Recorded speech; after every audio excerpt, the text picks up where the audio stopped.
Hello everyone.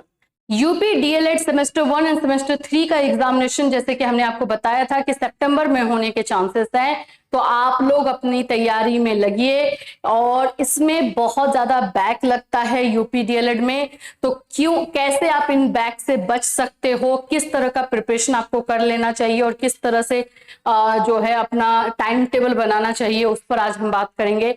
और इतना back क्यों लगता है आखिर में यूपी डीएलएड सेमेस्टर 1 या सेमेस्टर 3, किसी भी सेमेस्टर में बैक बहुत ज्यादा लगता है, क्यों लगता है उस पर बात करेंगे। तो फ्रेंड्स, चैनल पर पहली बार विजिट करें तो चैनल को सब्सक्राइब कर लेना, बेल आइकन को हिट कर देना। यहाँ पर आप लोगों को यूपी डीएलएड से रिलेटेड इन्फॉर्मेशन, यूपी स्कॉलरशिप से रिलेटेड इन्फॉर्मेशन, यूपी टैबलेट योजना से रिलेटेड इन्फॉर्मेशन आपको दी जाती है। सबसे पहले तो मैं बता दूं कि यूपी डीएलएड में एग्जामिनेशन आप लोगों का कब होगा। देखो, यूपी डीएलएड के लिए टाइम बताया जा रहा है अगस्त के लास्ट में, ठीक है। सेमेस्टर 1 एंड सेमेस्टर 3 का जो है एग्जामिनेशन बचा हुआ है, ये एग्जाम होने वाला है। तो इसमें बताया जा रहा है कि अगस्त के लास्ट में पॉसिबल नहीं है, ठीक है। ये आप लोग का एग्जामिनेशन जो है सितंबर में होगा, सितंबर में ये लोग लेंगे। चांसेस रहेगा कि आप लोगों का 10 सितंबर या 11 सितंबर से एग्जाम स्टार्ट हो, जो पिछली बार हुआ था। पिछली बार अगस्त में स्टार्ट होता है, इस बार सितंबर में कर सकते हैं ये लोग। अब तैयारी कैसे करो, क्योंकि फाइनल आ चुके हो आप उस जगह पे जहां पर आपको एकदम लग के तैयारी करनी है। सबसे पहली बात, बैक बहुत लगता है। बैक लगने का रीजन ये नहीं है कि सिलेबस बहुत हार्ड है, बहुत टफ है, लेंदी है, नो, कुछ नहीं। बैक लगने का मतलब जो रीजन है वो मेरे अकॉर्डिंग है कि आप लोग प्रैक्टिस सही से नहीं करते हो।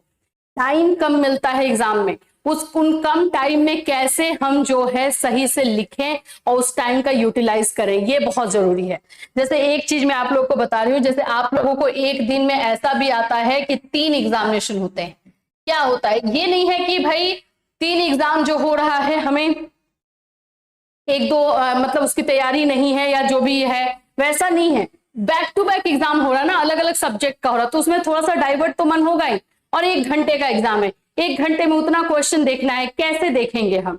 ये सारा प्रैक्टिस पहले से करके जाना होगा। और आप लोग सोचते हो चलो एग्जाम रूम में देख लेंगे, एग्जाम रूम में कर लेंगे, ये बेवकूफी है। तो अभी के तैयारी के लिए बाबू आप एक काम करोगे, जैसे अभी आप लोग का जुलाई खत्म, अगस्त आ चुका है, अब एकदम फाइनल टचअप जिसको हम बोलते हैं वो है। तो इसमें आप लोग जो है पहले तो अपना सिलेबस चेक करो कि कितना कवर किए हो, कितना कवर हो चुका है। जितना हो चुका है उसके बाद आप प्रीवियस ईयर का क्वेश्चन स्टार्ट कर दो और एकदम टाइम के साथ करो कि हाँ आपको 1 घंटे में खत्म करना है, 2 घंटे में खत्म करना है, जैसा पेपर है उसके अकॉर्डिंग। मतलब एकदम प्रॉपर, जैसे एग्जामिनेशन में बैठते हैं ना कि हाँ चेयर ले लिए, टेबल ले लिए और टाइमर लगा दिए और फिर बैठे हैं लिखने को, वैसे करो। पहला दिन बहुत टफ रहेगा, दूसरा दिन टफ रहेगा, लेकिन धीरे धीरे आप हैबिचुएटेड हो जाओगे। और जब आपको हैबिट हो जाएगा एग्जामिनेशन देने का, जो कि आप घर में अपने डेली दे रहे हो, तो आपको जो है वहां पर एग्जामिनेशन रूम में कुछ भी टफ नहीं लगेगा। ये काम आपको अभी से स्टार्ट करना है। ये जो 10-15 दिन या 20 दिन का प्रैक्टिस कर लोगे ना इस तरह से, तो आप खुद आकर बोलोगे कि मुझे मैम एग्जाम टफ नहीं लगा। और नहीं करोगे तो फिर आप हो, आप जानो, ठीक है। ये काम जरूरी है। प्रीवियस ईयर क्वेश्चन सॉल्व करना स्टार्ट कर दो सब्जेक्ट वाइज। जैसे आज आपने मैथ्स साइंस का किया है, तो कल आप जो है हिंदी का कर लो, कल आप जो है चाइल्डहुड कर लो, मतलब बाल्यावस्था कर लो, बाल विकास जिसको हम बोलते हैं, या फिर शिक्षण अधिगम सिद्धांत कर लो। ऐसे करके टारगेट बनाओ कि आज के दिन मुझे 2 सब्जेक्ट का प्रीवियस ईयर क्वेश्चन करना है, आज के दिन मुझे 3 का करना है, और वो 1 घंटे का या 2 घंटे का जो टाइम है सब्जेक्ट के अकॉर्डिंग, उसी में उसको खत्म करना है। ये करके देखिए, इसका बेनिफिट आपको खुद ही मिलेगा। दूसरी चीज है कि गेस क्वेश्चंस जो दिए गए थे वो कंप्लीट करना है। हमने जो है पहले आप लोगों को जब क्लासेस करवाए हैं तो गेस क्वेश्चंस दिया था, वो कंप्लीट कर लेना है। और बाकी मैंने आप लोगों को पहले ही बताया है कि आपको कौन से बुक लेने हैं। अग्रवाल पब्लिकेशन का बुक पिछली बार बहुत मैच कर गया था।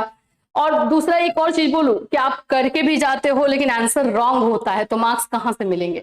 तो अग्रवाल पब्लिकेशन वाला बुक परचेज कर सकते हो, उसका लिंक आपको डिस्क्रिप्शन में रहता है, या फिर आप स्टोर से जाके परचेज कर लो, क्योंकि बिहार वाले बच्चे हैं तो कहाँ खरीदने जाएंगे, तो आप वहां से ले सकते हो। सीरीज ले लेना, सीरीज ज्यादा बेटर है अभी करने को।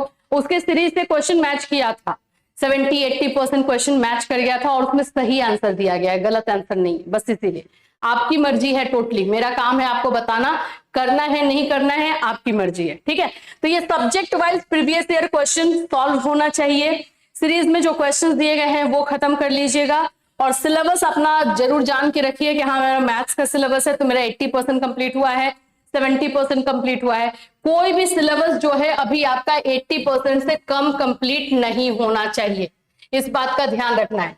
80% से कम अगर सिलेबस कंप्लीट हुआ है तो बाबू उसको 80% तक पहुंचाओ, नहीं तो फिर प्रॉब्लम में फंसोगे, ठीक है। तो ये यूपी डीएलएड से रिलेटेड आज का ये वीडियो हमने बनाया है। कुछ क्लासेस को लेकर के भी मैं वीडियोस आप लोग को दे दूंगी, क्वेश्चन, इंपॉर्टेंट क्वेश्चन को लेकर के मैं आपको वीडियो दे दूंगी जिससे कि आप लोग को कोई दिक्कत ना हो, प्रॉब्लम ना हो और वो सारे क्वेश्चंस करके जाओ। पहले के जो हमारे क्लासेस हैं वो भी आप जाकर चेक कर सकते हो। चलिए फिर मिलूंगी, till then take care everyone.